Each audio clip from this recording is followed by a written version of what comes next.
All Tomorrows, a billion-year chronicle of the myriad species and varying fortunes of man, by Nemo Ramjet. To Mars. After millennia of earthbound foreplay, mankind's achievements on a noteworthy level began with its political unification and the gradual colonization of Mars. While the technology to colonize this world had existed for some time, political bickering, shifting agendas, and the sheer inertia of comfortable terrestrial usurping had made this step seem even more distant than it actually was. Only when the risks clearly began to present themselves, only when Earth's environment began to buckle under the strain of 12 billion industrialized souls, did mankind finally take up the momentous task. All through the decades, traveling to, and later settling on, Mars had been envisioned as quick, relatively easy affairs. Complicated, but feasible and manageable in the short term. As the push finally came to a shove, it was realized that this was not the case. It had to go step by step. Atmospheric bombardment by genetically tailored microbes slowly generated a breathable atmosphere in a cycle that took centuries. Later, a few cometary fragments were knocked off course to bring forth seas, oceans, water. When the wait was finally over, remnants of Earth's flora and fauna were introduced as specially modified Martian remakes. When everything was ready, people came from their crowded world. They came in one-way ships, fusion rockets, and atmospheric gliders, packed to the brim with colonists, sleeping in dreams of a new beginning. The first steps on Mars were taken not by astronauts, but by barefoot children on synthetic grass, the Martian-Americans. For several hundred years, Mars remained as a backwater, prospering but still dim compared to the splendor of Earth, which was glowing brighter than ever before. Thanks to the relocation of environmentally demanding industries to Mars, Earth could usurp everything, without having to damage its tired biosphere. This was the terrestrial heyday, the climax of economic, cultural, and social development on old Earth. This, however, was not to last. Like the gradual separation of America from her colonial mother, the governments of Mars adopted a new Martian identity. They became the Martian-Americans. The difference between Earth and the Mars was not only political. A few generations in the lighter gravity gave the new Americans a spindly, lithe frame that would look surreal in their old home. This, combined with a certain amount of genetic engineering, took the Martian separation to a whole new level. For a while, the silent schism between the two planets was mutually accepted, and the balance of power hung in an edgy equilibrium.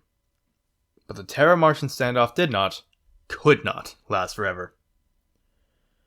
With limitless resources and an energetic population, Mars was bound to take the lead. Civil War. The Martian turnover was expected to occur in two ways, either through long-term economical gains or by a much shorter but painful armed conflict. For almost 200 years, the former methods seemed to take effect, but this gradual stretch eventually did break in a most destructive way. Almost since its establishment, Martian culture was suffused with an explicit theme of rebellion against Earth. Songs, motion pictures, and daily publications repeated these notions again and again, until they became internalized. Earth was the old, ossified home that held humanity back, while Mars was new, dynamic, active, and inventive. Mars was the future. This ideology eventually reached its semi-paranoid, revolutionary apex. Roughly 1,000 years from now, the nations of Mars banned all non-essential trade and travel with Earth. For Earth, it was a death sentence. Without the resources and industry of Mars, the terrestrial heyday would quickly devolve into a pale shadow of its former glory. Since the trade of essential goods continued, nobody would starve, but for every citizen of Earth, the Martian boycott meant the loss of up to 3/4 of their yearly income. Earth had no choice but to reclaim its former privileges, by force if necessary. Centuries after her political unification, Terra geared up for war. Most thinkers and fantasists of previous times had imagined interplanetary war as a glorious, fast-paced spectacle of massive spaceships, one-man fighters, and last-minute heroics. No fantasy could have been further from the truth.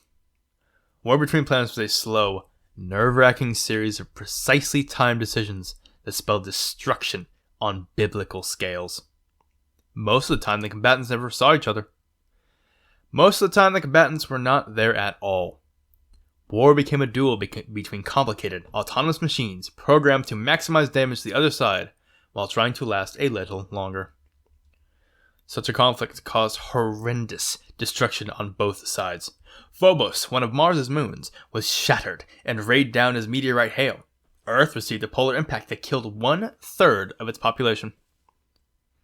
Barely escaping extinction, the peoples of Earth and Mars made peace and reforged a united solar system. It had cost them more than 8 billion souls. Star People. The survivors agreed that massive changes were necessary to ensure that such a war never occurred again. These reforms were so comprehensive that they entailed not just political and economical, but biological changes as well. One of the greatest differences between the people of the two planets was that, over time, they had almost become different species. It was believed that the solar system could never completely unify until this discrepancy was overcome. The answer was a new human subspecies, equally and better adapted to not only Earth and Mars, but to the conditions of most newly terraformed environments as well. Furthermore, these beings were envisioned with larger brains and heightened talents, making them greater than the sum of their predecessors. Normally, it would be hard to convince any population to make a choice between mandatory sterilization and parenting a newfangled race of superior beings. However, memories of the war were still painfully fresh, and it was easier to implement these radical procedures in the wake of such slaughter. Any resistance to the birth of the new species did not extend beyond meager complaints and trivial strikes. In only a few generations, the new race began to prove its worth. Organized as a single state and aided by the technological developments of the war, they rapidly terraformed and colonized Venus, the asteroids, and the moons of Jupiter and Saturn. Soon, however, even though the domain of Sol grew too small, the new people who inherited it wanted to go further, to new worlds under distant stars. They were to become the Star People. Colonization and the mechanical Oedipi. Even for the Star People, interplanetary travel was a momentous task. Early minds had boggled over the problem, and fantasies such as faster than light and hyperspace emerged as the only solutions. Simply put, it was impossible to take a large number of people with enough supplies to even the closest star to make colonization feasible. The existing technologies could only slug along at mere percentages of light speed, making the journey an epoch-spanning affair. Enormous generation ships were conceived and even built, but these succumbed to technical difficulties or onboard anarchy after a few cycles. The solution was to first go there, and make the colonists later. To this end, fast and small, automated ships were sent forth to the stars. On board were semi-sentient machines programmed to replicate and terraform the destination, and construct its inhabitants from the genetic materials stored on board. A bizarre problem plagued such attempts. The first generation of humans to be manufacturers sometimes developed a strange affection for the machines that made them. They rejected their own kind and perished after the massive identity crisis that followed. This technological Oedipus complex was not uncommon. Nearly half of all the colony founding attempts were lost to it. Even then, however, the remaining half was enough to fill humanity's own spiral arm of the galaxy. The Summer of Man. Right after mankind's colonization of the galaxy came its first true golden age. Reared by machine prophets, the survivors of the Oedipal plagues built civilizations that equaled and even surpassed their solar forebears. This diffusion across the heavens did not mean a loss of unity. Across the skies, steady flows of electromagnetic communication linked mankind's worlds with such efficiency that there was no colony that did not know about the goings-on of her distant siblings. The free flow of information meant, among other things, a vastly accelerated pace of technological growth. What couldn't be figured out in one world was helped out by another, and any new developments were quickly made known to all in a realm that spanned centuries of light. Not surprisingly, living standards rose to previously unimaginable levels. While this did not exactly mean a galactic utopia, it was safe to say the people of the colonized galaxy lived lives in which labor, both menial and mental, was purely compulsory. Thanks to the richness of the heavens and the toil of machines, each person had access to material and cultural wealth greater than that of some nations today. During all this development, a curious phenomenon was observed. While alien life was abundant in the stars, no one had encountered any signs of true intelligence. Some attributed this to an overall rarity, while others went as far as divine influence, resurrecting older religions.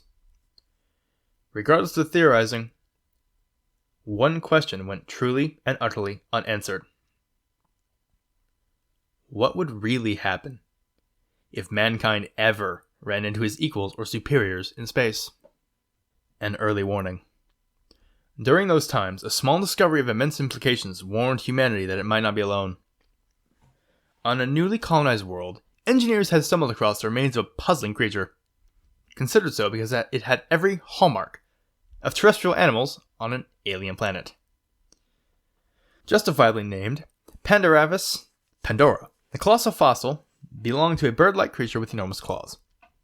Later research determined it to be a highly derived therizinosaur, from a lineage of herbivorous dinosaurs that died out millions of years ago on Earth. While every other large land animal on that colony world had 3 limbs, a copper-based skeletal system, and hydrostatically operated muscles, Pandora was a typical terrestrial vertebrate with calcium-rich bones and 4 extremities. Finding it there was as unlikely as finding an alien creature in Earth's own strata. For some, it was irrefutable proof of divine creation. Their religious resurgence, fueled at first by mankind's apparent loneliness in the heavens, grew even more intensified. Others saw it differently.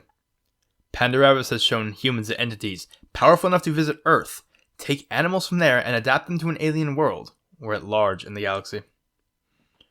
Considering the time gulf of the fossil itself, the mysterious beings were millennia older than humanity when they were capable of doing such things. The warning was clear. There was no telling what would happen if mankind suddenly ran into the civilization. A benevolent contact was obviously preferred and even expected, but it paid to be prepared.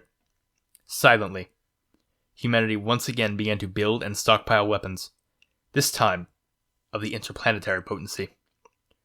There were terrible devices, capable of noving stars and wrecking entire solar systems. Sadly, even these preparations would prove to be ineffectual in time. Q. The first contact was bound to happen. The galaxy, let alone the universe, was simply too big for just a singular species to develop intelligence in. Any delay in contact only meant a heightening of the eventual culture shock. In humanity's case, this culture shock meant the complete extinction of mankind as it had come to be known. Almost 1 billion years old, the alien species known as the Q, or Galactic nomads, traveling from one spiral arm to another in epic, spanning migrations. During their travels, they constantly improved and changed themselves until they became masters of genetic and nanotechnological manipulation. With this ability to control the material world, they assumed their religious, self-imposed mission to remake the universe as they saw fit. Powerful as gods, Q saw themselves as the divine harbingers of the future. This dogma was rooted in what had been a benevolent attempt to protect the race from its own power. However, blind, unquestioning obedience had made monsters of the Q. To them, humanity, with all its relative glories, was nothing more than a transmutable subject. Within less than 1,000 years, every human world was destroyed, depopulated, or even worse, changed. Despite the fervent rearmament, the colonies could achieve nothing against its billion-year-old foes, save for a few flashes of ephemeral resistance. Humanity, once the rulers of the stars, was now extinct. However, humans were not. Man extinguished. The worlds of humanity, gardens of terraformed paradise, seemed strangely empty to the Q. Often, there were no raw materials available other than people, their cities, and a few basic niches of ecology, populated by genetically modified animals and plants from Earth. This was because humans had erased the original alien ecologies in the first place. Offended by another race trying to remake the universe, the Q set forth to punish these infidels by using them as the building materials of their vision. While this led to a complete extinguishment of human sentience, it also saved the species by preserving its genetic heritage in a myriad of strange new forms. Populated by ersatz humans, now in every guise, from wild animals to pets to genetically modified tools, Q reigned supreme for 40 million years on the worlds of our galaxy. They erected kilometer-high monuments and changed the surfaces of entire worlds, apparently to whim. One day, they departed as they had come, For theirs was a never-ending quest, and they could not stop until they had swept through the entire cosmos. Behind them, the queue left 1,000 worlds, each filled with bizarre creatures and ecologies that had once been men. Most of them perished right after their caretakers left. Others lasted a little longer to succumb to long-term instabilities on a precious few worlds. Descendants of people actually managed to survive. In them lay the fate of the species, now divided and differentiated beyond recognition. Worms. Their world lay under a scorching sun, its intensity made monstrous through the interventions of the bygone queue. The surface lay littered with husks of dead cities, baking endlessly, like shattered statues in a derelict oven. Yet life remained on this unforgiving place. Forests of crystalline plants blanketed the surface, recycling oxygen for the animal life that teemed underground. One such species, barely longer than the arms of their ancestors, was the sole surviving vertebrate. Furthermore, it was that planet's last heir of the Star People. Distorted beyond recognition by genetic modification, they looked for all the world like pale, overgrown worms. Tiny, feeble feet and hands modified for digging were all that betrayed their noble heritage. Aside from these organs, all was simplified for the life underground. Their eyes were pinpricks, they lacked teeth, external ears, and the better half of their nervous system. The lives of these ersatz people did not extend beyond digging aimlessly. If they encountered food, they devoured it. If they encountered others of their kind, they sometimes devoured them too. But mostly, they mated and multiplied, and managed to preserve a single shred of their humanity in their genes. In time, it would do them good. Titans. On the endless savannas of a long extinguished colonial outpost, enormous beasts roamed supreme. More than 40 meters long by terrestrial measurements, these behemoths were actually the transmuted offspring of the Star People. Several features betrayed their human ancestry. They still retained stubby thumbs on their elephantine front feet, now useless for any sort of precise manipulation except for uprooting trees. They compensated this loss by developing their lower lip into a muscular, trunk-like organ that echoed the elephants of its past. As bestial as they seemed, the Titans were among the smartest of the reduced submen that remained in the galaxy. Their hulking stance allowed for developed brain, and gradually, sentience reemerged. With their lip trunks they fashioned ornate wood carvings, erected hangar-like dwellings, and even began a form of primitive agriculture. With settled life came the inevitable flood of language and literature. Myths and legends of the bygone, half-remembered past were told in booming voices across the vast plains. It was easy to see that, within a few 100,000 years, humanity could start again with these titanic primitives. Sadly, as a catastrophic ice age overtook the Titans' homeworld, the gentle giants disappeared, never to return. Predators and prey. Devolved predators were common among humanity's feral worlds. Many of the time they resembled the vampires, werewolves, and goblins of bygone lore, hunting equally subhuman prey with a combination of derived weaponry. Some had enormous heads with large killing teeth. Others tore their victims apart with talon-like feet.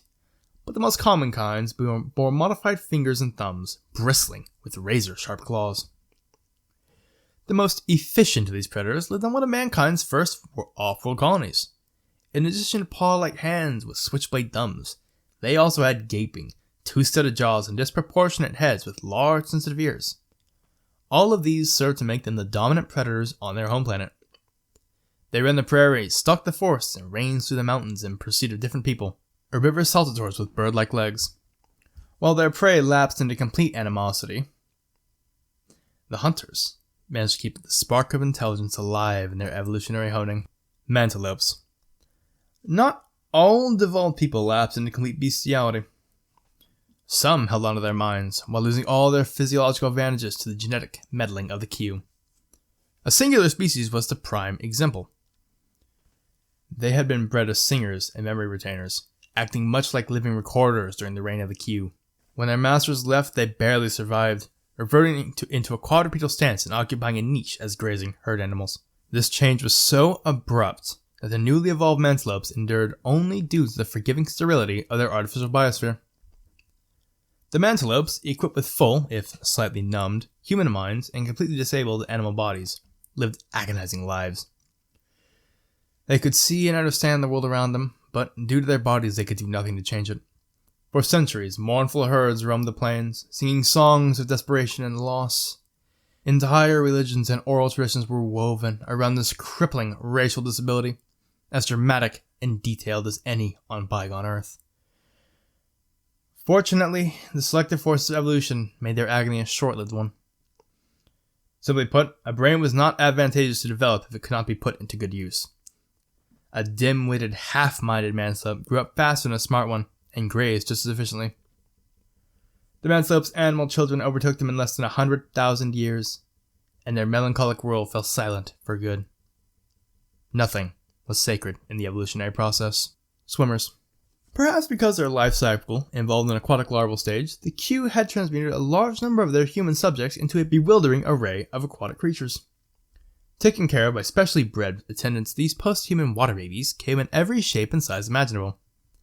There were limbless, ribbon-like varieties of eel people, huge whale-like behemoths, decorative people who swam by, squirting water out of their hypertrophied mouths, and horrifying multitudes of brainless wallowers that served as food stock. All of them were perfectly domesticated. All of them went extinct when their masters left. All save the few lightly mutilated, generalized forms. These swimmers still resembled their human ancestors to a large degree. They had no artificial gills. Their hands were still visible through their front flippers. Their feet were splayed affairs that functioned like a pair of tail flukes. Recognizably human eyes peeked through their blubbery eyelids, and they spoke to each other, though not in words and never in sentient understanding. For millennia, they swam the oceans of their ecologically stunted world, feeding on diversifying kinds of fish and crustaceans, survivors of the food stock originally imported from Earth. With the intervention of the Q gone, natural selection resumed. The swimmers became more streamlined to better catch their fast prey. The prey responded by getting even faster, or evolving defensive countermeasures such as armor, spikes, or poison. Their evolution back on track, the swimmers drifted further and further away from their sentient ancestry. They would wait for a long time indeed to taste that blessing again. Lizard herders. They were the lucky ones. Instead of unrecognizably distorting them as they had done to most of their subjects, the Q had merely erased their sentience and stunted the development of their brains. Distantly remembering their ancient forebears on Earth, the primitives led feral lives for an unnaturally long time. They never regained sentience after the Q left, despite having every incentive to do so. This was partially due to the total absence of predators in their garden world, resulting in no advantage for intelligence. Furthermore, the Q had made some small but integral changes to their brains, tweaking with the structure of cerebellum so that certain features associated with heuristic learning could never emerge again. Once again, the reasons for these baffling changes remained known only to the Q.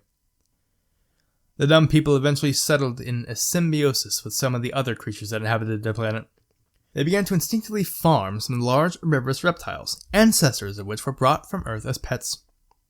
Soon, the balance of this mutualism began to tip in the reptiles' favor.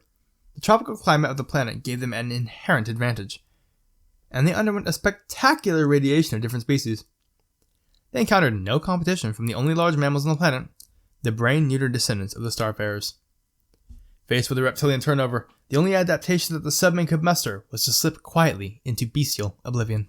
Temptor. In the Temptors' case, their modeling was done with an almost artistic enthusiasm. How they managed to survive in their bizarre form was not clear. Their ancestors were used to sessile decoration, and through some miracle of adaptation, they had endured. No human would have recognized them as their descendants. The females were beaked cones of flesh some 2 meters tall, rooted in soil like grotesque carnivorous plants.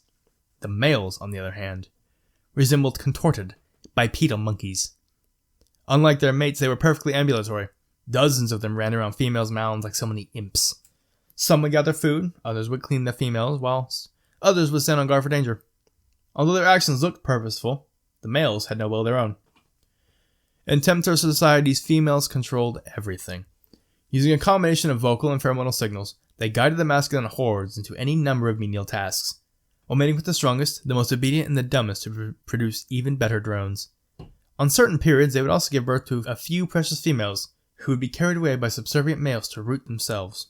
It was a terribly efficient hegemony that would certainly give rise to civilization in a matter of centuries had fate not intervened. As a stray comet obliterated the Temptors' mound forests, one of humanity's best chances for re-emergence was cruelly swept away. Bone Crusher. Through the deliberate modifications of Q and the blind molding of evolution, the heavens came to be populated with creatures that would put the myths of their ancestors to shame. Their ancestors were pint-sized pets of Q that were bred for the dazzling colors of their tooth-derived beaks. When their masters left, most of these pampered creatures died, with no one or nothing left to take care of them. But some, belonging to the hardiest breeds, survived. In less than a geological eye blink of a few million years, the descendants of such creatures radiated into the evolutionary vacuum of their garden world. One lineage led to a profusion of human herbivores. These were preyed upon by a variety of enamel-beaked raptors, each evolved to deal with a specific prey. Among these generalized niches were entire assemblages of specialized animals, resembling anything from ibis-billed swamp sisters to splendorous forms with bizarre crests that flared out of their toothy beaks. There were even secondarily sentient forms, in the shape of the ogre-like bone crushers. To an observer of today, they would indeed be the stuff of nightmares. 3 meters tall and hairy, sporting vicious thumb claws and enormous beaks that suited their scavenging diet. Despite their shortcomings, these corpse-eating primitives were one of the first species to attain intelligence. And, although primitive, a level of civilization. All of this proved the fallacy of human prejudice in the post-human galaxy. A creature could feed on putrefying meat, stink like a grave, and express its affection by defecating on others. But it might as well be your own grandchildren in the last hope of mankind.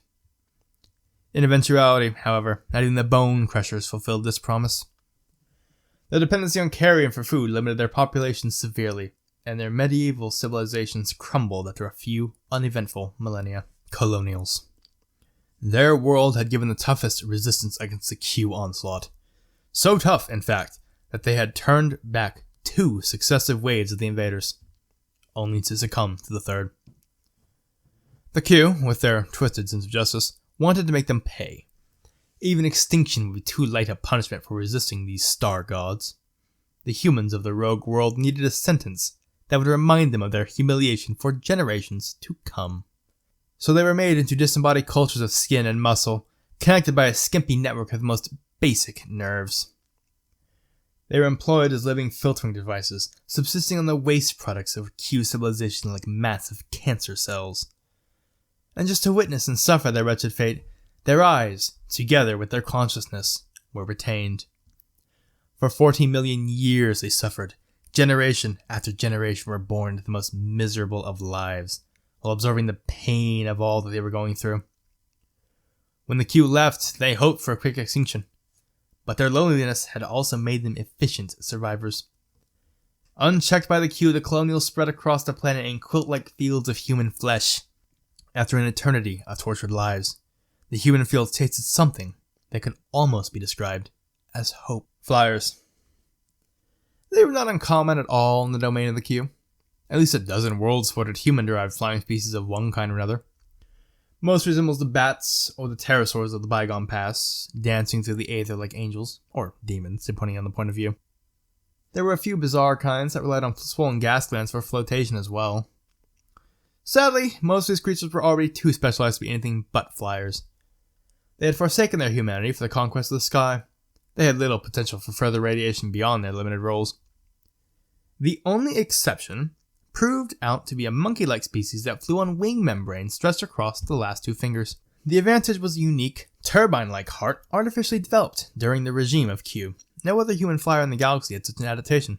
The starfish-shaped organ sat in the middle of their chests, directly funneling oxygen from the lungs to the bloodstream in a supremely efficient way. This meant that the flyers could develop energy-consuming adaptations, such as large brains, without having to give up their power of flight. Not that the flyers were going to reclaim their sentience right away. Instead, they literally exploded into the skies, filling the heavens with anything from bomber-sized sailors to impossibly fast predators that raced with sound. Their world was pristine, and there were plenty of niches to play in. Intelligence could wait a little more. Hand flappers. Some flying posthumans reapproached sentience in an entirely different way. Without the augmented metabolisms or the gravitational advantages of their siblings on distant planets, they had no choice but to give up their power of flight in order to develop further. The hand flappers were one such species. Their wings, once used for butterfly-like flutters in the unearthly gardens of Q, had shrunken and reverted back into their manual condition. Their legs were likewise readapted, but they bore a splayed awkwardness from their perching ancestry. Only a single and almost sadistically simple flaw held them back from a developing civilization. In the course of their secondary atrophy, the wings of the hand flappers had become useless as hands as well. Their flag-like appendages were very useful in signaling and mating dances, but they couldn't hurl missiles, construct shelter, or even manufacture basic stone tools. All that they could do with their useless hands was to display each other's sexual availability. So the hand flappers did just that, flashing and dancing their way to oblivion. Blind folk. When the cue came, they dug in, and dug in deep. Inside several continent-sized shelters under their besieged world, they waited for the invaders to pass them by. It was a futile gamble. The Q located the shelter caves and remade their inhabitants without effort. The shelters became home to an entirely different ecology, a realm of perpetual darkness, fueled by the trickle of water and nutrients from the world outside. A surprisingly complex ecology developed on this scant resource. Gigantic pale insects, the descendants of common household pests, competed with Dali-esque birds and rodents over fields of overgrown fungi. Predators were not uncommon. Almost crocodilian fish patrolled the underground streams, and vast, blind bats, echolocating with unnerving precision, took their toll on the residents of the cave floor. The kilometer-high ceilings of the shelters glowed in the dark with protein constellations of bioluminescent fungi and, in some cases, animals. People were present here as well, albeit in unfamiliar forms. They were more often heard than seen, as they tried to find their way in the dark with banshee-like screams. These albino troglodytes lived in a realm where sound and touch, not sight, was the gateway of perception. They had developed long, tactile fingers, enormous whiskers, and mobile ears to live in the dark. Where their eyes should have been, there was nothing but a patch of haunting, flawlessly smooth skin. Their perfect adaptation to the world of darkness had erased the most basic feature of human recognition. As adapted as they were doomed. Before the blind folk could develop any kind of intelligence to crawl out of their geographical graves, the glacial construction of their world's continental plates snuffed out their shelters one by one. Lopsiders. The Q were grotesquely creative in their redesigns of the human worlds. One group of misfortunate souls they transported to a planet with 36 times the amount of normal gravity, and made them over for life in this bizarrely inhospitable realm. The results of these experiments resembled nightmare sketchings of Bosch, Dali, or Picasso. They looked like cripples, squashed between sheets of glass. 3 out of their 4 limbs had become paddle-like organs for crawling. Only one of their arms remained as a spindly tool of manipulation. This singular, wizened limb also doubled as an extra sensor, like the antennae of an insect. Their faces were different horrors altogether. All pretensions of symmetry, the hallmark of terrestrial animals from jawless fish onwards, were completely and utterly done away with. One bulging eye stared directly upward while the other scanned ahead, in the direction of the creature's vertically opening jaw. The ears were likewise distorted. Monstrous as they looked, these X-Men thrived on their heavy gravity environment. Once again, there was the usual explosion of species into every available niche, and the Lopsiders consolidated their chances for a renewed sentience. Striders. While the Lopsiders were redesigned to live under extreme gravity, another species had been adapted for life under the exact opposite conditions, on a Jovian moon with 1/5 of Earth's gravity. It was a world of wonders, where even the grass grew almost 10 meters tall and the trees were beyond belief, towering to sizes attained only by the skyscrapers of antiquity. In these surreal forests lived equally spectacular fauna, the descendants of pets, pests, and livestock of humans, who, in turn, had been reduced to animosity as well. One could see them in the league-tall forests, almost dancing among the trees as they reared higher and higher to browse. Their arms, legs, and necks had been stretched impossibly thin. Great flaps of skin blossomed throughout their bodies to dispense waste heat. Sometimes they would even change their color in order to reflect light and keep cool. Overheating was a great problem for their grotesquely tall, thin bodies. Although imposing, these Geocomedian wraiths were overdeveloped, as to be sickeningly fragile. Even on their gravitationally forgiving world, a fall could shatter their bones, and slipping down from a branch would prove to be fatal. Sometimes, on the open plains, even a strong wind could bring them down like toppling masts. They survived entirely due to the merciful conditions of their garden world, which were about to change drastically. About 2 million years after the Q left their towering works of human art, A lineage of fearsome predators evolved from the terrestrial poultry that had gone feral on the planet. Resembling attenuated versions of their dinosaur ancestors, the predators swept through the garden world like wildfires, extinguishing any species too fragile to escape or resist. The peaceful, delicate striders were among the first to go. Parasites. Humanity had diverged into two separate lineages on their world. On one hand, there were several races of almost Australopithecine cripples, degraded by the Q for managing to turn back their initial wave of invasion. Yet, simple atavism was too light a punishment for them. Their twisted relatives, the Parasites, made it the second part of their sentience. There are actually several kinds of parasitic X-people, ranging from tortoise-sized ambulatory vampires to the more common fist-sized variety that lived attached to their hosts. There was even a tiny endoparasitic kind that infested the wombs of their female victims like ghastly living abortions. All these evolutionary tortures were played out under the careful scrutiny of the Q for 40 million years. The punishment was so baroque, so elaborate, that most of the artificial parasite-host relationships died out with the Q left. Some submen learnt to cleanse their tick-like relatives by drowning, burning, or even eating them. Others, like the vaginal parasites, died out as their aggressive method of parasitism effectively sterilized their hosts. Yet one or two varieties did manage to cling on to their hosts with abdominal suckers, muscular, gripping limbs, and sterile, pain-soothing saliva. But their success did not lie entirely in the strength of their parasitical advantages. They also learned to regulate their dumb hosts, not killing them by overinfestation, and thus ensuring their own long-term survival as well. In any case, totally single-sided relations were rare in any ecology, natural or artificial. In millennial cycles, the cousin species' vicious parasitism began to give way into something more beneficial for both sides. Fingerfishers. Their ancestors were trapped on an archipelago world, a planet sprinkled with many small continents and countless islands over interconnected networks of calm, shallow seas. Like a magnified Aegean, this place was a terrestrial paradise in many respects, except that after the Q, no minds were left to enjoy it. On this vacant biosphere, evolution was quick to begin her blind, unpredictable dance. Once feral, the descendants of degenerate humans adapted themselves to every available niche, no matter how exotic, how outlandish. One group learned to pluck fish from the lazy shores. Millennia passed and they settled more with their piscatorial lifestyle.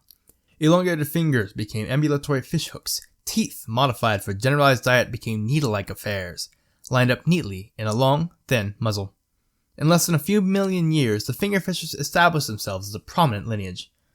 There was scarcely a beach, an island, or an estuary that was devoid of their pale, lanky forms. As prolific as they were, the fishers were still no better than animals. Their humanity would come only after another spasm of outlandish adaptations. Hedonists. Even the blissful existence of the fingerfishers would have seemed bothersome to the hedonists, for their kind was not evolved, but designed for a life of pleasure. The Q had kept them as pampered pets, set loose on a tropical island world with succulent fruits, bountiful trees, and calm, lapping lakes full of sweet, bacterial mana. Furthermore, the hedonists were left as the only animal life on this place. They had no choice but to enjoy it to the fullest. In normal conditions, any given species would quickly crowd out such a utopian environment. But normal conditions had never been the point of the Q redesign. They had altered their subjects so that they could conceive only after mating with an enormous number of potential suitors, continually over a period of decades. While this took care of the population problem, it also made the species less adaptable. Without any point in sexual competition, natural selection would progress only at a glacial pace. Fortunately, their stable macrocosm remained free of environmental catastrophes even after the Q left. All these changes had also made the hedonist day. Their lives were juxtaposed routines of browsing, sleeping, and mind-blowing sex. Troubled neither by the concerns of disease or pregnancy. Aloof and carefree, they enjoyed the most pleasurable times of all mankind, albeit with the intellectual capabilities of 3-year-olds. Didn't really matter though. Who needed to think when having such a nice time after all? Insectophagi. Nondescript, quaint human species abound in the post-Q galaxy. Hundreds of them lived out simple, unnoticed lives, never developing to become sentient, never learning their true heritage as star-born human beings. Most of them went extinct, not to be missed or even remembered. Those that lingered on managed to survive in shady, quiet niches, never again making any impact on the celestial scheme of things. One such species was the Insectophagi. They had quietly adapted themselves for a diet of colonial insects and small animals. They had faces covered with leathery plates, claw-like hands to dig out prey, and worm-like tongues to scoop them up. All in all, they weren't special in any particular way. but a combination of galactic invasions, coincidence, and pure luck would later make them the longest enduring of all Ur starmen. The meek would inherit the cosmos, though not just yet. For now, the Insectophagi were concerned only with the location of insect colonies and the onset of the mating season. Spacers. It must be remembered that the Star People did not succumb entirely to the Q invasions. While their worlds fell away one by one, some Star People took refuge in the void of space. One after another, entire communities scrambled into generation ships and cast themselves off into the darkness, hoping to go unnoticed by the beings that had overrun their galaxy. Desperate times made for desperate measures. As the Starmen had observed during their initial colonization of the galaxy, life in generation ships inevitably led to mass insanity and anarchy. This time, however, humans had to adapt themselves or face extinction. Entire asteroid fields were confiscated and hollowed out to make spaceships of unseen size. These hollow shells cradled bubbles of precious air and water, but no artificial gravity of any kind. It was discovered that a purely ethereal existence would ease the stress of interstellar exile, provided that its inhabitants were adapted for life inside such an environment. Furthermore, people were forced to change themselves. In an atmospherically sealed, gravity-free environment, their bones were left free to grow longer, thinner, spindlier. Their circulatory and digestive systems were pressurized to avoid heart problems and congestion. The latter change had another advantageous side effect. Humans could navigate through the void with jets of air, expelled from modified anuses. Such experiments were numerous and usually plagued with failure. Yet they did succeed in creating a future. Sealed tight in their moon-sized, air-filled, weightless havens, the descendants of the Star People managed to evade the scourge of the Q. It was an endless diaspora. Even after the Q left, they would find themselves too divergent to have anything to do with their ancestral lifestyles. The survivors of the initial hurdle would never set foot on a planet again. Ruin Haunters. A particular human species, singled out by its lucky access to the heritage of its stellar ancestors, would eventually get to play a leading role in the shape of things to come. They had gotten through the Q invasion with relatively little degradation. Yes, they had been reduced to the level of apes, but their recovery had been quick. Apparently, the Q had not worked as hard at suppressing their intelligence, nor had they made a comparable effort to wipe away the material traces of the Starmen. Even after millions of years, enormous ruins of the global urban spaces littered the continents of their world. Thus did the Ruin Hunters earn their name. With developed minds and unrestricted access to the wisdom of the ancient cities, the exponential pace of their development was only natural. One by one, they deciphered and built upon the secrets of the bygone Star People, until they had almost equaled their galactic ancestors in wisdom and skill.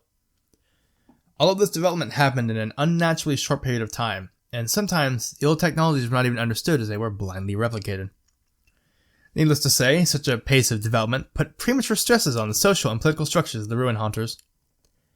They barely survived the 5 consecutive world wars that raked their planet, 2 of which were thermonuclear exchanges. They made it through. Their baptism with fire had hardened and awakened them. The wars united them politically, and pushed their technological capabilities even beyond the level of the Starmen. Coincidentally, they also developed a dangerous form of autochthonous madness. The Ruin Hunters had come to believe that they were the sole descendants and the true heirs of the Star People, and they were ready and willing to do anything in order to claim their fictitious, bygone golden age. Sentience Reborn. If any sort of periodical arrangement can be brought to the history of mankind, the post-Q era of emerging human animals can be likened to a series of millennial dark ages. However, like any dark age situation, these periods of silence had finite lifespans. One by one, like stars emerging from the fog, new civilizations were born out of the shattered remnants of mankind. In some rare cases, the recovery was swift and straightforward. In most other situations, it came only after a lengthy series of adaptive radiations, extinctions, and secondary diversifications. Within these lines of descent, there was as much distance between the initial post-humans and their intelligent descendants as between the first Cretaceous fuzzballs and Homo sapiens. Sooner or later, human intelligence returned to the cosmos. But except for their shared ancestry, these new people had nothing in common with people of today, or even each other. Extinction. Not all human animals made it through. In fact, it must be realized that the majority of post-Q humans died out during the eras of transition. Extinction, the utter and absolute death of an entire family, entire community, entire species, was rampant in the galaxy. There was nothing cruel or dramatic in all of this. Extinction was as common and as natural as speciation. Sometimes a species simply failed to adapt to competition, or the abrupt change of conditions. In other occasions, their numbers dwindled across imperceptible gulps of time. This way or the other, human animals faded out. In all this death, however, there was new life. As one species vacated a certain niche, others would soon step in to take its place. Adaptive radiations would follow, filling in the blanks with myriads of diverse and varied forms. Despite the fallen, the flow of life would proceed, blazing in a constant turnover. Snake people, descendants of the worms. The scorching sun eventually cooled down, and life flooded back to the surface from her subterranean stronghold. As animals of all kinds exploded into terrestrial niches that had been left vacant for millennia, so did the descendants of the worms. On the surface, they found new opportunities as entire assemblages of serpentine grazers, swimmers, predators, and people. One form, descended from tree-climbing mammalian snakes, re-evolved the human intelligence that had lain dormant for so long. They observed, contemplated, and philosophized with novel, spirally coiled brains and handled the world with a singular pelvic hand, borne out from the remnants of their ancestors' feet. They looked nothing at all like their distant human ancestors, but their social development followed a similar path. Several agricultural world empires, followed by industrial revolutions, social experiments, world wars, civil wars, and globalization. But then again, socio-political parallelism in history did not necessarily imply a similar or even recognizably human world. Modern cities of the global snake world were tangles of pipe-like roads, branching three-dimensional railroads and windowless, hole-like buildings. Though their knotted architecture differed from region to region, these settlements generally looked like kilometer-wide balls of glass, metal, plastic, and cloth, wrapped so tightly that a human of today would find it impossible to move inside of them. Plazas and open areas were totally absent, as they presented navigational obstacles and areas of insecurity. Their evolutionary background in the trees had made the snake people into borderline agoraphobes. None of these, of course, was unusual to snakes in any way. Their relatively alien lifestyle was as particular to them as ours is to us.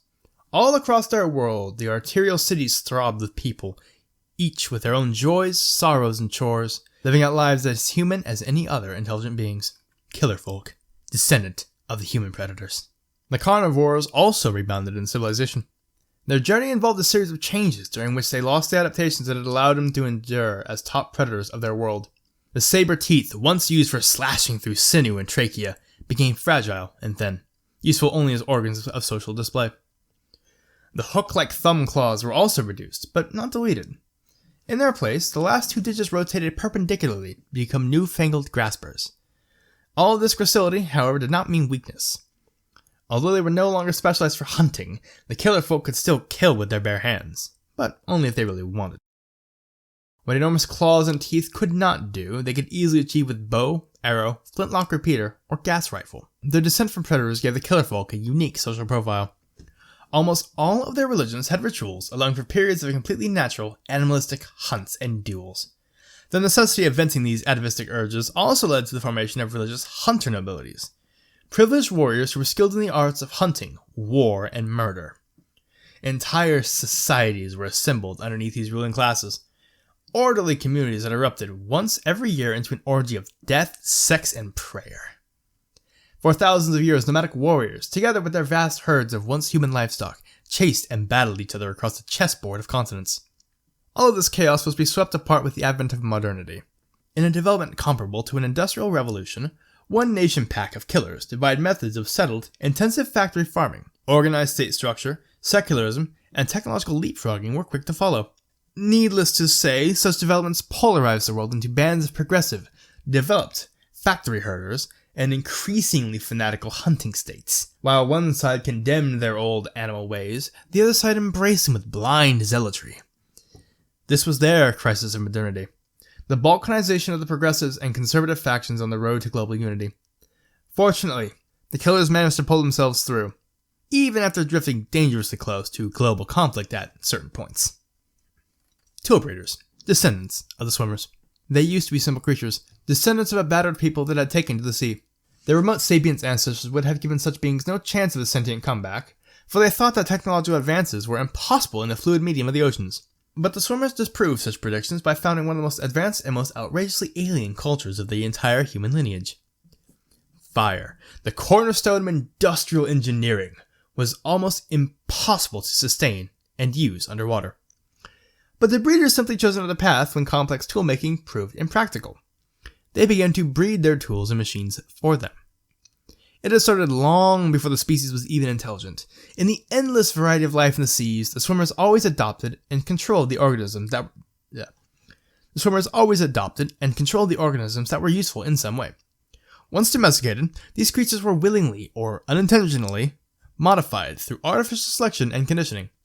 The process was slow, but once underway, its effects were formidable. A modern city of the breeders was a sight to behold. Huge, heart-like creatures pumped out nutritious fluids to a network of self-repairing living conduits. This was their equivalent of a power grid, and it reached every single one of the breeders' huge exoskeletal dwellings, powering bioluminescent lights, flickering cephalopod skin televisions, medicinal sea squirts, and countless other devices that had been bred from living creatures. The advances in biology had risen exponentially until genetic engineering was completely mastered. Modern breeders do not even need to use animals. A simple manipulation of cultured tissues and stem cells could give solutions to any problem at hand. The master of genetics had conquered many obstacles. The yawning ocean depths, as well as the planet's few tiny landmasses, were now firmly within the breeders' grasp. However, they were not content with mere planetary dreams. New forms and bizarre creatures were still being developed, in daring attempts to conquer the one realm that was most hostile to life. Sealed in their living ships, the breeders wished to return to the stars. Saurosapiens, livestock of the lizard herders. One of humanity's eventual inheritors was not even human. They came from the reptilian stock that had proliferated during the demise of the lizard herders. Theirs was a true case of a world turned upside down. As the humans degenerated into witless animals, the cold-blooded reptiles prospered in the tropical climate of their planet. Millennia passed, and they began to produce increasingly smarter forms, one of which, distantly resembling featherless versions of the predatory dinosaurs of the past, actually crossed over the threshold of sentience and built up a series of civilizations. These fledgling cultures were quick to understand the true origin of the monstrous ruins littering their planet. Ruins that until then had been considered natural aberrations or timeless memorabilia of gods. Now, however, they saw the intermingled ruins of the Q and the Star People for what they really were. It was through this understanding that the biologically related Sauros took up the cultural identity of humanity. In their archaeological efforts, the Sauros began to understand that the animals that they used for food and labor were descended from the founders of their very existence. And somewhere in the stars lurked the forces that malformed them. Forces greater than the Star People. Dark forces that might someday return. The human animals served as a reminder, just as Pandervase had, that if the Saurosapiens wanted to assure their continued existence in the cosmos, they had to be watchful. The pressure of such a reality put their cultures under enormous stress. Some factions turned to made-up religions and remained ignorant under an umbrella of comforting fantasies. Others acknowledged the threats of the galaxy, but reverted to a paranoid rhetoric of conservationism. The galaxy had scared them greatly. Finally, there were those who saw the Galactic redoubt and acted to face the odds, however great they might be. Conflicts and even wars were not uncommon between these three factions. In the end, the centuries-long dispute began to resolve in the progressive faction's favor. As they expanded their spheres of knowledge, influence, and activity, the Saurosapiens became as human as any other civilization, opening up to the galaxy. Modular People, descendants of the Colonials. The blind workings of evolution followed the unlikeliest of paths, made use of the most fleeting opportunities. The very existence of the Modular People was testimony to this fact. Their ancestors, the Colonials, would have been seen as hopeless cripples by almost any observer. They lacked coherent organs, and their existence was limited to carpeting water shores like mats of algae. But, as degenerate as they were, the Colonials were resilient survivors, able to hold on to life in the harshest of conditions. As time passed, they began to organize themselves in differentiated colonies instead of homogeneous mats. In the colonies, each human cell could perform a singular function and benefit from the union of others. Thus began the Great Age of Organization, during which different colonies competed with each other by developing specialized human cells that would give them an edge in the struggle for life. Some colonies grew enormous taproots that were able to siphon resources from far away. Others abandoned roots altogether and began to move themselves in starfish-like foot segments. Some colonies came up with units equipped with claws and poisons, taking competition to a brand new, deadly level. Others responded to the threat with armor plating, or watcher cells equipped with enormous eyes. The eventual winner of this colonial arms race was a sentient colony, organized around hyper-specialized units, whose entire purpose was to direct the others. These colonies spread around the planet as they adapted the parts of their rivals to function within themselves. Thus, were the Modular People born. Living in fully industrialized megalopoli, they came in an indescribable variation of shapes and sizes. Anything from castle-like guardian forests to diminutive, scuttling couriers was a member of the modular whole. They can combine with each other and split up or exchange parts as needs presented themselves. The only thing constant in all their protean existence was their mental and cultural unity. Due to their biological structure, these people had managed the impossible. They were actually living in a world of peace and utopian equality, where everyone was happy to be parts of greater unified wholes. Pterosapiens, descendants of the Flyers. The Flyers' supercharged hearts had given them an evolutionary winning hand, and they diversified to develop the heavens. It was only a time before the competition in the skies got too intense, even for their souped-up metabolisms. Some lineages gave up their wings and returned to the ground, living as differing sorts of predators, herbivores, and even swimmers. Their aerial adaptations gave them an edge on the ground, and they produced forms of stupendous size and agility. They were wonderful beings, but no sentience came out of the terrestrial sky beasts. Instead, civilization flowered in the skies. One species, from a line of waiting, stork-like predators, evolved a brain that was large enough to imagine and act upon the world. Their feet, already versatile to catch slippery, swamp-dwelling prey, got even more articulate and assumed the role of hands. As a compensation, they lost some of their aerial streamlining, but what they could not do with their bodies, they were more than able to make up with their minds. Their power of flight made the Pterosapiens a global folk before they could invent nations and borders. With such an inherent ease of travel, ideas and individuals diffuse too fast for social differences to ossify. Acting with a planetary awareness, they farmed their gigantic terrestrial relatives, raised cities of perches and fluting towers, harnessed the atom and began to gaze up to the stars, without having to compensate too much from the average individual's welfare, and without dividing up into quarrelsome factions. As egalitarian as their life seemed, they paid a stunting, inevitable price. Their hearts, even in their boosted state, had trouble supporting their power of flight and grotesquely large brains at the same time. As a consequence, they had an ephemeral lifespan.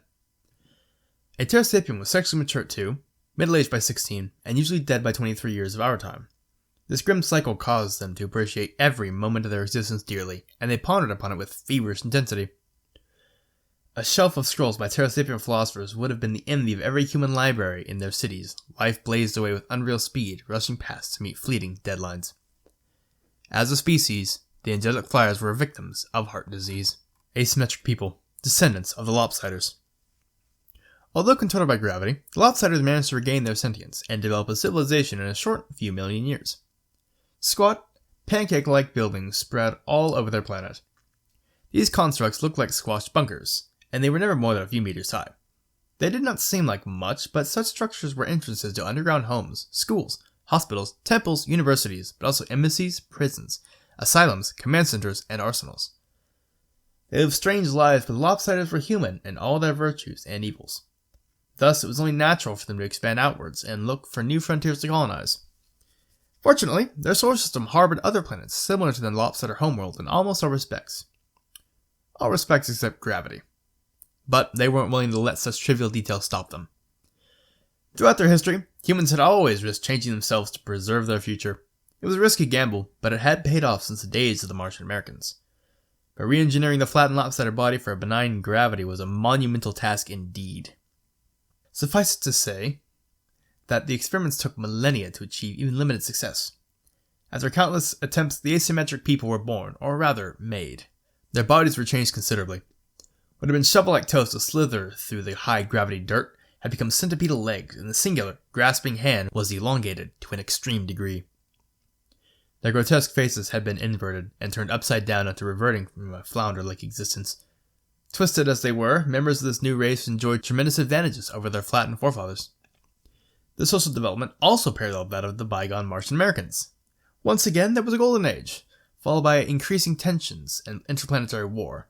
But, unlike the Martians, the Asymmetrics ruthlessly exterminated their parent race and went on to rule the solar system alone. On the way, they stumbled across the remains of the Q and the Star People and advanced immensely, triumphant in their own realms.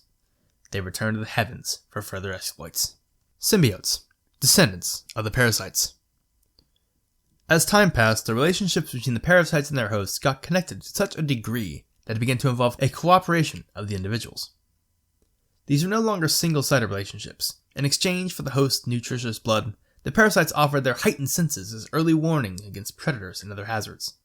A great arms race of symbiotic relationships thus commenced. Certain parasites offered their hosts larger eyes, others sharper senses of smell, hearing, or even additional defensive weapons in the shape of venomous saliva, malodorant sprays, or an extra bite.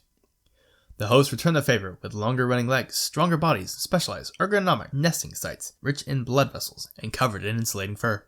Different complexes of parasite and host species evolved, compatible only amongst themselves. The development of such creatures was, in a way, reminiscent of the great modular colonies, thriving on their own world light years away. But unlike the modulars, the components of the symbiotes belong to different species, instead of modified variations of the same basic organism. In eventuality, both relationships led to the same point: sentience. In the secluded forest of a certain continent, a new parasitic species developed. They did not have the ballistic poison sprays, infectious stings, or the grossly hypertrophied arm claws of their relatives. Instead, these parasites offered a simpler bargain: an ability to think in return for total submission. Initially, this relationship was more like a horse and its rider, but after a few 100,000 years, the symbiotes could manipulate their hosts like puppets through a combination of tactile and olfactory signals. A few more millennia and these combined beings developed an order not unlike our own, complete with countries, politics, and even war, albeit reduced to the newly globalizing world culture. In this age, technology filled most of the functions of the hosts, but a thriving husbandry of these creatures still remained due to tradition and simple efficiency. An average symbiote would begin the day on his business hosts and move on to a more comfortable domestic one when he returned home after work. And perhaps, on the olfactory television, he would smell news of the excavations of the million-year-old Q ruins, of the marvelous discoveries salvaged from the Starman wrecks, or of the enormous radio arrays that rose everywhere to listen to the stars. It was a pattern that was being repeated all over. Sail people, descendants of the fingerfishers. The fingerfishers were already among the most divergent of the post-human races. With harpoon-like digits and almost crocodilian muzzles, they looked nothing like their parental stock. But even this form would look conservative to their sentient descendants. With many small, scattered islands, isolated subcontinents, and differentiated niches, their homeworld was an evolutionary cauldron where isolated members of certain species could, under the right circumstances, evolve into wildly different forms. This condition was similar to the island realms of Madagascar, Galapagos, or Hawaii on old Earth, except that this time it was on a global scale. Some descendants of the fishers, trapped on lowly islands, grew smaller and developed their fishing claws into graceful wings. Others took directly to the sea and became the analogues of whales, dolphins, and mosasaurs. Within this evolutionary bubbling, one particular lineage gave rise to the ancestral sail people. They too elongated their fingers into wings, but these were not used for flight. Instead, they became sails that drove them effortlessly across the oceans. With fingers turned into sails, they used their mouths and extended tongues to catch their pelagic prey. These organs eventually assumed the role of the fisher's long atrophied, dexterous hands. The need to better navigate the endless seas put an inevitable pressure on their memories, and the sailors' brains grew correspondingly. It was only a matter of time until one of these navigators became smart enough to think. Even when sentient, the sail people still needed a long time to achieve any sort of social stability. Their scattered world made for a tremendous diversity of cultures, which competed and fought just as resiliently. Across generations, untold flotillas of tribal warriors battled each other in epic-spanning, pointless conflicts.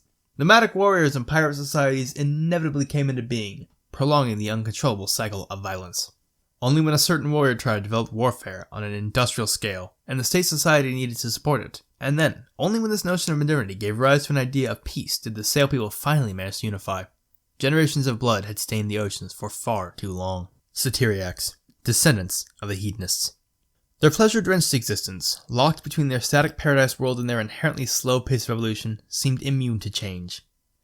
Perhaps this was true for a million years or so, but on larger scales, complete stasis was a fable. During a particular era, geological upheavals threw up masses of land over the shallow oceans of their world. The Hedonists, until then trapped on a singular island no bigger than today's Iceland, were not late to colonize these new pastures. This was more of a necessary exodus, since the events that raised the new lands had also thrown up enormous clouds of ash that smothered the atmosphere and blocked out the sun. Their innocence finally spoilt, most of the Hedonists died out, unable to adapt. The only survivors were fast-breeding freaks who had abandoned the reproductive quirks of their ancestors. It was these forms that colonized the newborn continent and gave rise to a multitude of species, which included the Satyriacs, sentient heirs to the Hedonists. These beings resembled their ancestors to a great degree, except that they now sported enormous tails, boneless organs of balance woven out of extended pelvic muscles and fat. Along this appendage, their entire bodies were reoriented in horizontal, almost dinosaurian postures. Although they had abandoned the frantic reproductive strategies of their ancestors, their social lives still retained a delightful tint of casual promiscuity. The Satyriac civilization was quick to establish itself globally, for even with the additional land masses, the terrestrial domain of their world remained no larger than Australia. For a while, 3 and then 2 land empires competed with each other, before dissolving into a myriad of smaller nations and finally reunifying into a coherent world order. From this point on, the Satyriac world once again became a valhalla of pleasure, with festivals, concerts, and ritualized orgies punctuating every working week. This time, however, it could all be savored by true intelligence. Bug-facers, descendants of the Insectophagi. Over time, their insectivorous ancestors came to resemble their prey. Hardened leathery faceplates, once used for defense against stings and bites, ossified and became integrated into the jaw structure. Their hands and feet, with reduced numbers of fingers and toes, developed into pincer-like affairs. Even their metabolism reverted partially into ectothermy in the balmy, lazy climate of their planet. But it was none of those adaptations that gave them the edge in survival. Simply put, a congenital defect allowed them to regain their sentience. Even after the smothering by the Q, the genes of the Star People remained dormant in their cells. Through pure coincidence, one lineage of the Insectophagi developed an atavistic throwback, resulting in larger brains, which just happened to be useful in cracking open insect nests with crude stone tools. It was an easy ride from there on. Although millennia long in itself, the development from stone axe to spaceship was an eye blink in geological time. Like many other species, the bug-facers passed through consecutive cycles as agrarian, in their case hive farming, empires, colonial endeavors, industrialization, massive world wars, and finally, globalized world states. But there was one thing that set their development apart from all other post-human species. They faced another alien invasion. History does not record much about the invaders, except that unlike the Q, theirs was a singular effort and it was beaten off in an intense cycle of orbital and terrestrial wars. Although vanquished, the invaders did succeed in leaving behind their traces. They introduced their own flora and fauna, which flourished on the bug-facers' home planet long after they departed. More importantly, they imbibed the poor bug-facers with a pathological interspecies xenophobia, to the point that they were fearful even of their post-human cousins on other stars. Through an ironic twist of fate, their fears would be more than justified, though not just yet. The bug-facers still had time. Asteromorphs, descendants of the spacers. Initially refugees, the spacers were quick to master the vastness of interstellar travel. Their isolated space arcs joined together and multiplied to form a gigantic, interlocked artifact that was large enough to contain entire worlds. But no planets lay inside the Asteromorph capital, only cavernous, gravity-free bubbles where the inhabitants could finally develop to the fullest. Freed from the constraints of weight, their bodies grew spindly and insectile, with individual digits extending into multitudes of thin, versatile limbs. Other than these, the only developed organs were their derived jet sphincters, which went on to become the principal means of locomotion. But above all were their brains, their bulging, swollen brains. With no hindrance from gravity, the human brain could grow into unprecedented sizes. Each generation devised experiments that produced offspring with greater cranial capacity, giving rise to beings who went through their everyday lives thinking in concepts and structures scarcely comprehensible to people of today. The physiological limitations of the human mind had been long since debated. Now, it was established that these limits were indeed real, and individuals who could break them would likewise conquer new grounds in philosophy, art, and science. Everything changed. Yet some aspects of humanity, such as the basic desire to expand, remained. To this end, the Asteromorphs built great fleets of globular subarcs, and spread their influence across the heavens into every stellar cluster and every star system. With less than 1,000 years, the galaxy was straddled by a new and far more alien empire of man.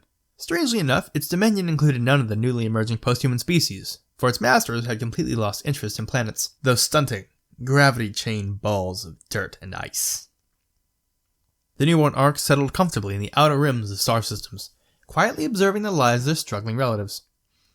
For the first time in history, there were actual gods in the myriad human skies. They were silent, and they weren't even noticed for most of the time, but their watchfulness was ultimately going to pay off. Second Galactic Empire. Over time, the sentient posthumans began to reach out to the galaxy. They inevitably stumbled across the ruins of the Starmen and figured out their interstellar ancestry. These discoveries were followed by a realization that there might be others, like them, unimaginable distances away. Thus, the fledgling civilization set about to probing the skies. The contacts, all established by radio communication, were not spread out evenly. The Empire began little more than a few million years after the Q left, with the first dialogue between the earliest killerfolk and the Satyriacs. A few thousand years later, they were joined by the Tool Breeders, hailing out from the ocean depths through living radio arrays. The second wave of sentient species joined in during the following 10 million years, as the modular whole, Pterosapiens, and the fledgling asymmetrics contacted their celestial cousins. Finally, in the next 20 million years, newly evolving civilizations such as the Sauros, Snake People, Parasite Symbiotes, and the Sail People successfully contacted the burgeoning Galactic Empire. The Bug Facers were aware of the whole process, but due to their xenophobic experience, they only opened up after a staggering 40 million years of silence. This union was an empire of speech, for actual travel between the stars was too difficult to be practical. Like the bygone colonies of the Starmen, the post-humans cooperated through the unrestricted exchange of information and experience. Although covering every aspect of an astonishing variety of cultures, the Empire's efforts focused on two main issues: political unification, though not homogenization, and galactic awareness, constant readiness for possible alien invasions. Everybody had come across the remains of the mysterious Q.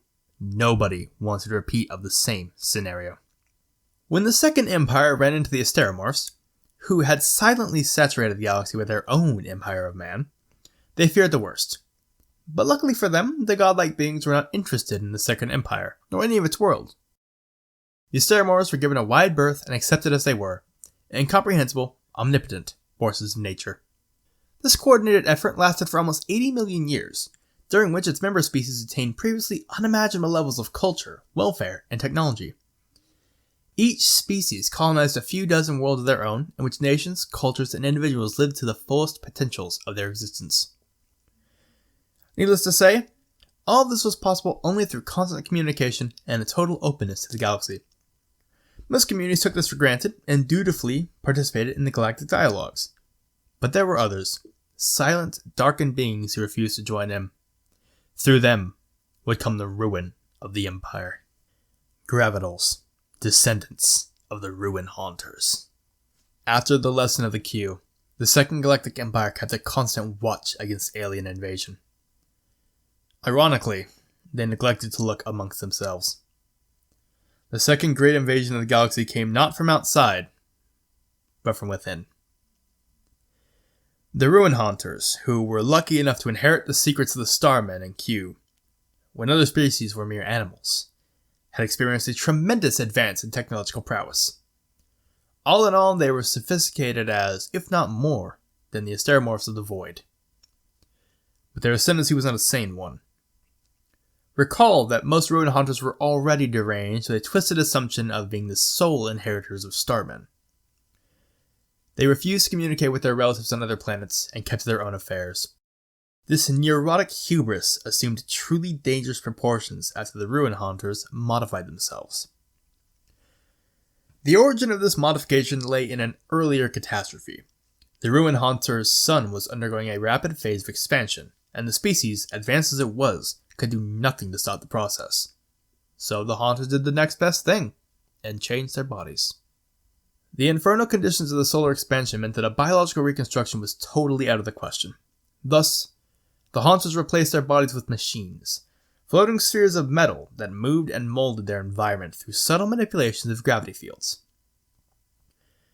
In earlier versions, the spheres still cradled the organic brains of the last Haunters, but in successive generation, ways of containing the mind within quantum computers were devised, and the transformation became absolute.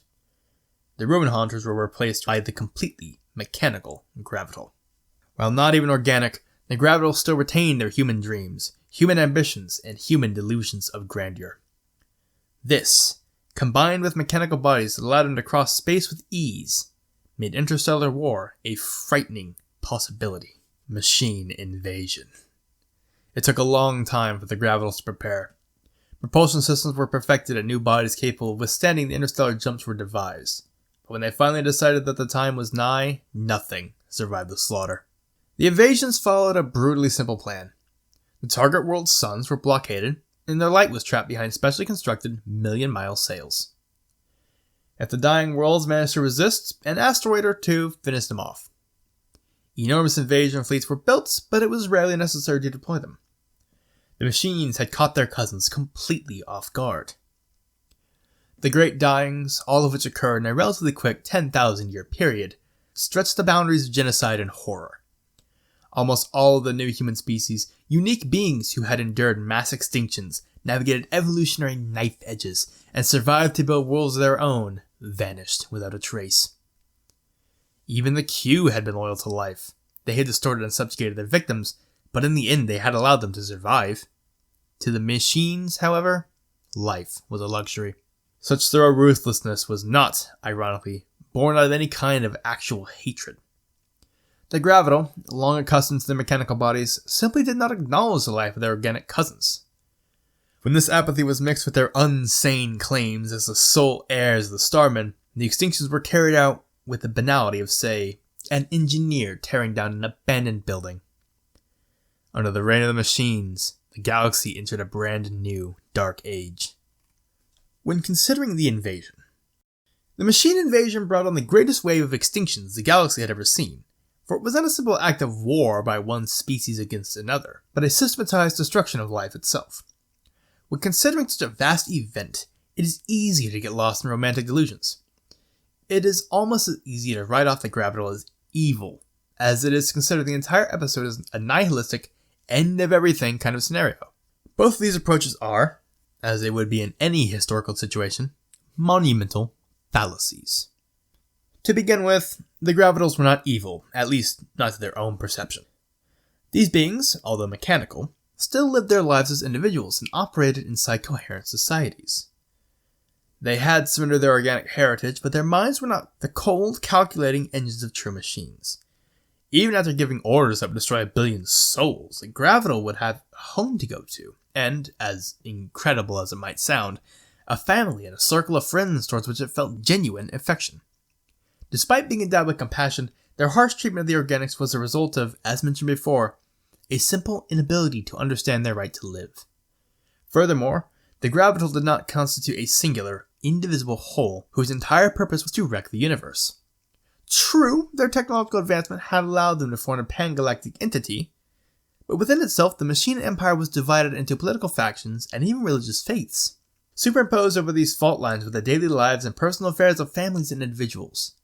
Like any sentient being, they had a sense of identity and thus differing agendas. Nor did the machine invasion mean the end of everything. There certainly was a widespread destruction of life, but what was lost was only organic life. Consuming energy, directing it for reproduction, thought, and even evolution, the machines were as alive as any carbon-based organism. Despite the turnover, life of a sort survived, and as would be seen, even preserved some of its organic predecessors. Subjects: many descendants of the Bugfacers. The Bugfacers, racially shy and xenophobic due to their background of repeated alien invasions, became the first species to face the Gravital onslaught. As ironic as their fate seemed, the Bugfacers were the luckiest of the posthumans.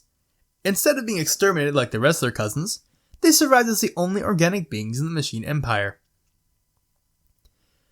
The precise reasons for their retention remain unknown to this day. Perhaps the machines hadn't perfected their ruthless apathy by then. Or perhaps they pitied the poor organics and allowed them to maintain a stunted parody of an existence. Whatever the reason, the Bugfacers endured. But they hardly resembled their original ancestors anymore. Genetic engineering, the lost art of the galaxy-threatening Q, and later the Tool Breeders as well, was mastered almost as comprehensively by the machines. Not hesitating to warp the beings which they did not really consider to be alive, they spliced their way into the Bugfacer DNA, producing generations of literal abominations. Would a woman or man of today show any apprehension towards reassembling a computer, or even recycling trash? Such was the attitude of the triumphant Gravital. Thus, multitudes of subjects were produced, distorted to such an extent that even the meddling of the Q seemed comparatively timid. Most of them were used as servants, caretakers, and manual laborers. These were the lucky forms. Some submen were reduced to the level of cell cultures, useful only for gas exchange and waste filtering. Others were molded into completely artificial ecologies, baroque simulations that served only as entertainment. Some machines, but they're still human abominations, took this practice into a new level and produced living works of art, doomed, one-off creatures who existed purely as biological anachronisms. Be it as tool, slave, or entertainment, humanity narrowly held on to its biological heritage, while its machine cousins reigned supreme for an unbelievable 50 million years. The other machines. Recall that despite its galaxy-cradling might, the machine empire was not homogeneous. It contained dozens of differing factions that did not always agree on everything, including the treatment of their downtrodden biological subjects. Some machines, over a process involving several religious, social, and philosophical doctrines, began to comprehend the universality of life and the common origin of organic and mechanical humanities. Initially, such individuals lived in seclusion or withheld their beliefs from the world. They secretly engineered lineages of subjects that could live, move, and think as freely as they could. In a few memorable instances, the engineers fell in love with their creations, and their martyrdom inspired other machines to think just a little differently. Eventually, the ideology gained enough momentum to be practiced openly in everyday life. However, the sect of toleration soon ran into odds with their hardline pan-mechanical rivals. The seething intolerance between the two factions finally broke, when some tolerant machines wanted to set several worlds aside for their unrestricted development of biological life. All hell broke loose, and the Machine Empire, the apparently seamless monolith of the galaxy, experienced its first short, bitter civil war. The war did not cause any lasting damage, but it plainly illuminated one fact. The greatest entity the galaxy had ever seen was not without its problems. The fall of the machines. Return of the spacers. In the longer run, the internal struggles of the Machine Empire might just have led to its downfall. But there was no need to wait that long, as the machine died a shorter but immensely more cataclysmic death. For a long time, the Machine and the Asteromorph empires had been eyeing each other nervously. They hadn't yet run into open confrontations, as the Asteromorphs kept mostly to their outer space arcs and the Machine Empire occupied the planets. In almost every inhabitable solar system in the galaxy, the same upside-down tension built up between organic beings living in the void and machines inhabiting perfectly terrestrial worlds. Power was evenly balanced between the two rival empires. Moreover, this balance involved forces strong enough to destroy planets en masse. Each side knew that any kind of war would result in mutual annihilation, and only insanity could start such a conflict. Well, the post-Civil War empire of the machines did go insane. In a sense. In order to divert attention from internal struggles, it needed a new enemy to consolidate its rival factions against. How and why is that this enemy came to be the Asteromorphs? It is unnecessary and nearly impossible to describe the carnage that followed. The conflict lasted anywhere up to a few million years, and the resulting loss of life, both mechanical and organic, made the initial machine genocide seem irrelevant. When the cosmic dust settled, the winners displayed themselves. The conquerors were the Asteromorphs, changed beyond recognition after 50 million years of continual self-perfection. Their grossly hypertrophied brains stretched out like wings on either side, and their finger-derived limbs had formed an intricate set of sails and legs. Endowed with superior technology and limitless patience, these beings almost completely destroyed the machines, despite losing a substantial number of their own species. The conflict also thrust the Asteromorphs into the affairs of their long-neglected human cousins. As impossible as it seemed, some of the machine's subjects had survived the ordeal. Now, the Asteromorphs could no longer look away. With the machines gone, it was up to the Asteromorphs to clean it back to them. They took up the subjects and used their genetic heritage to populate entire planets. During this age of reconstruction, which lasted for another 2 million years, many Asteromorph world builders emerged as true gods, creating inhabited worlds almost out of scratch. Their subjects, meanwhile, became the inheritors of a truly new, war-torn phoenix of a galaxy. Post-war galaxy. When replenishing lost worlds, the Asteromorph gods also took measures to ensure the continued safety of their creations. The abrupt rise of the machines had shown that unless carefully regulated, the wealth of the stars could always host a race of pan-galactic usurpers. The Asteromorphs, watchful but ever transparent, did not want to interfere directly. Instead, they produced terrestrial versions of their own kind to regulate the galaxy.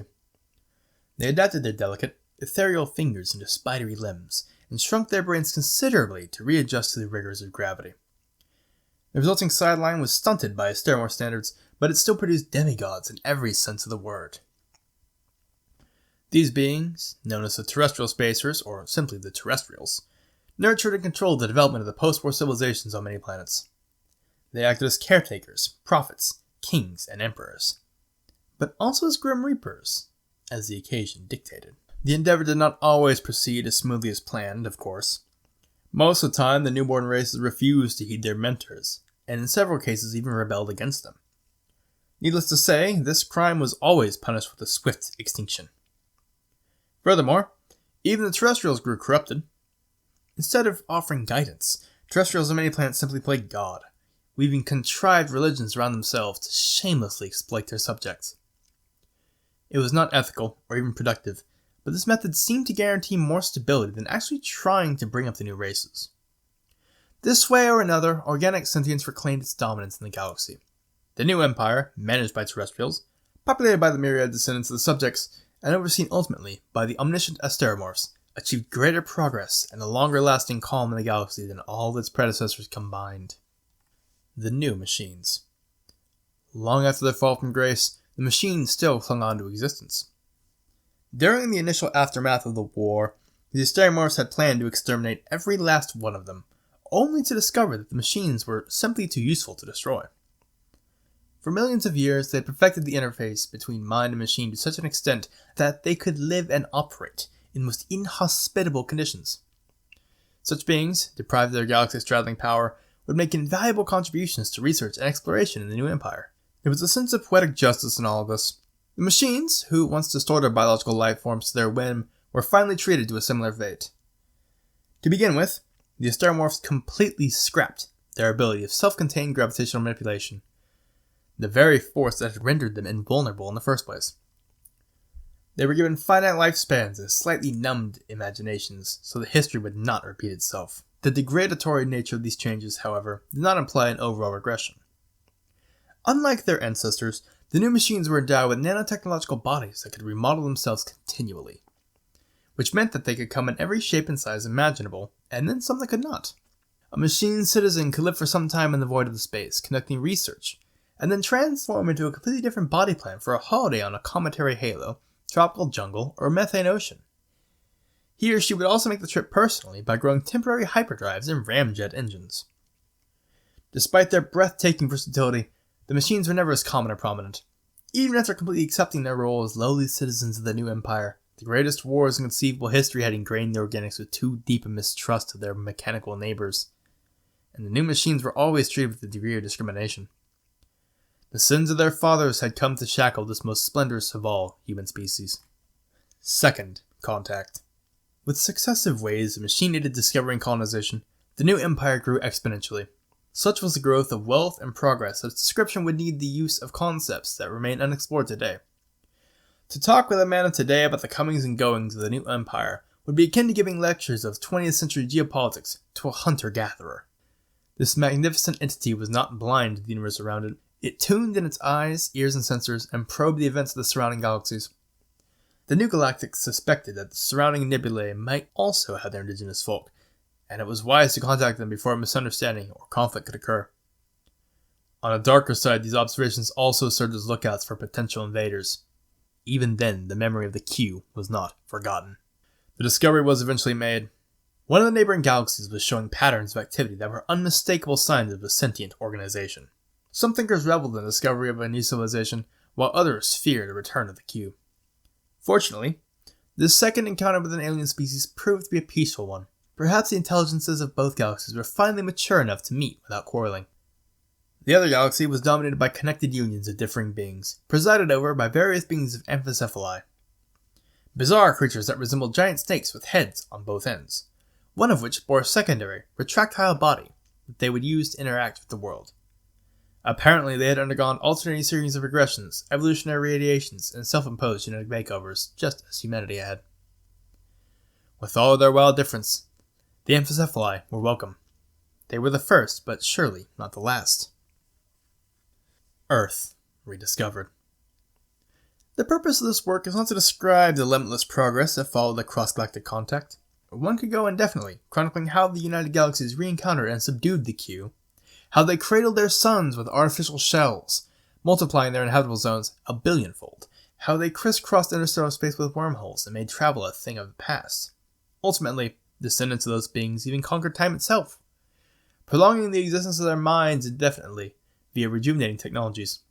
For a time, all men were gods.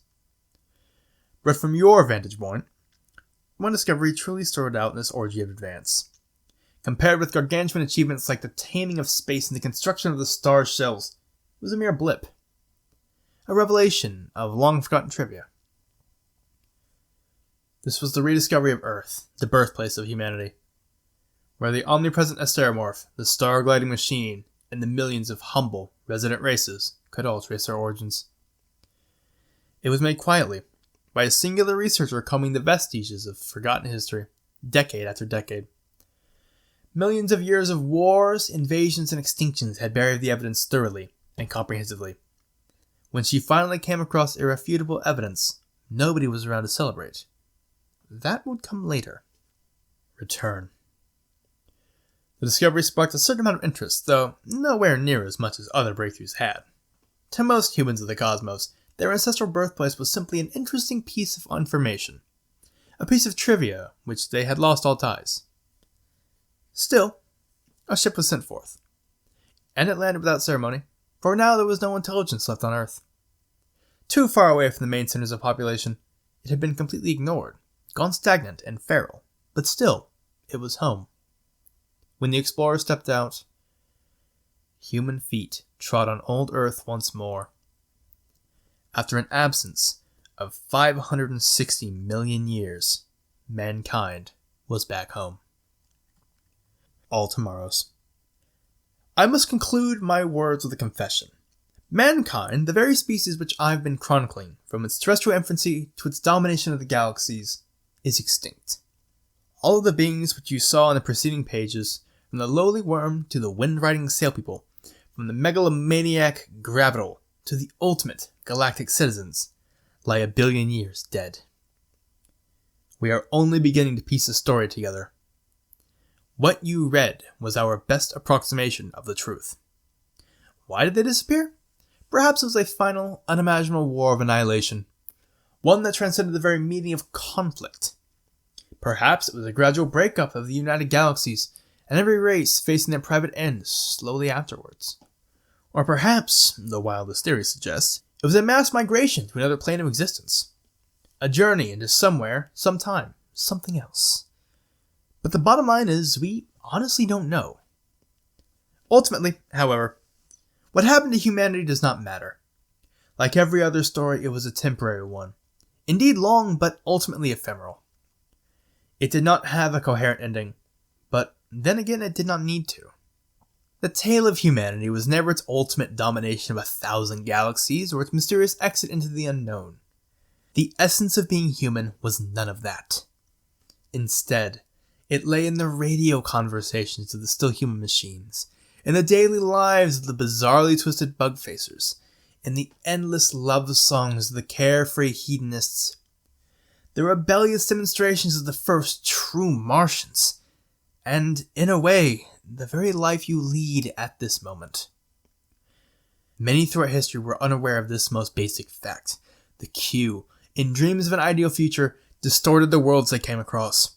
Later on, the Gravital, with their insane desire to recreate the past, caused the ugliest massacres in the history of the galaxy. Even now, it is sickeningly easy for beings to get lost in false grand narratives, living out completely driven lives in pursuit of non-existent codes, ideals, climaxes, and golden ages. In blindly thinking that their stories serve absolute ends, such creatures almost always end up harming themselves, if not those around them. To those like the misguided, look at the story of man and come to your senses. It is not the destination, but the trip that matters. What you do today influences tomorrow, not the other way around. Love today and seize all tomorrows. End of story. Parting words? I fucking love this story. I fucking love this man's work. C.M. Kösemen is the actual author of this work, going by Nemo Ramjet as the name of the author, the archaeologist explaining all this. I fucking love this man's work. It's so fucking good. If you haven't read his work, check it out. It is Oh, this man is a genius. It's so fucking good. Anyways, this entire video has gone on for long enough. I hope you all enjoyed. And I hope you'll check out some of the other things that I have in store, on my channel at least. If you made it this far, thank you. If you didn't, you won't hear this. Either way, enjoy yourselves. And remember, it's not all that serious. Enjoy things. See ya.